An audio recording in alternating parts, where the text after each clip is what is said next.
Hey guys, this is Matt Core from Ctrl+Paint.com, and today we're going to continue talking about working with the color of skin tone inside of Photoshop. And today it's going to be in an actual illustration. So if I want to tweak the color and try out different variations for this goblin here, a great way to do it is to use the gradient map. But first I'm going to need to have his skin selected. So however you want to do it, draw a selection around the only area you want to modify, because we're not doing the entire image. And once you've got that selection made, you can make an adjustment layer called gradient map.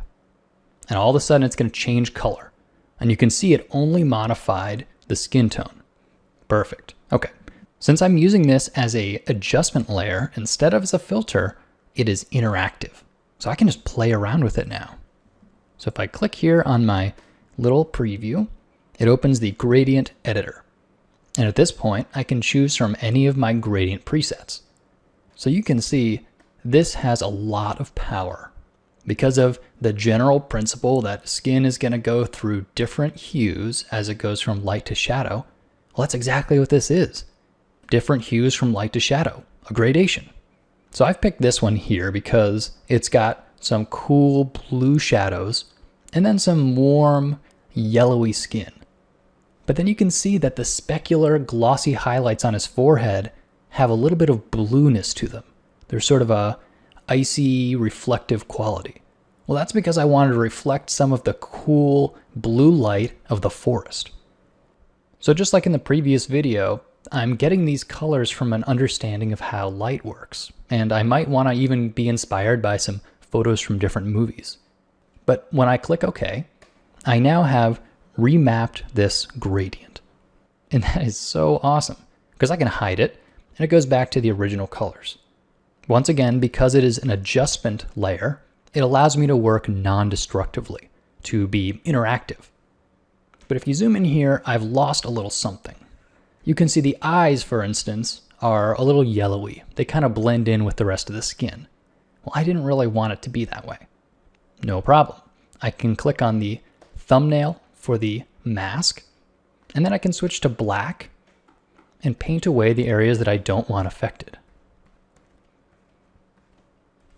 And maybe if I want his wristbands to still be red, I can paint those out of the mask as well. So this is sort of a separate issue, but you want to be careful that you're only affecting the areas that you want to with your adjustment layer. So you can see here that I have made a big difference between the original, which is on the right, and the colorized version on the left. This would have taken a lot of manual painting to change. In fact, I can't even think of a faster way to do this in Photoshop or traditionally. But another reason this is so powerful is because it's interactive. If I open up the gradient itself, I can change the fall off between each of the colors. More than that, I can change the hue of an individual component of the gradation. So this sort of middle green that I've got, if I wanted to change that to be much redder, I could do that. And I can watch it in real time update. So if that seems too harsh, maybe I'll pull some of the saturation out and make it blend in nicely. Okay. I can also adjust their relative placement to change the way that the color rolls from highlight to shadow. And in doing this, I can make major changes quickly. And they're also non-destructive. So I could hit cancel and none of that would stay. Or I could simply change the entire gradation and try out different options completely. So you can see that this has a lot of power.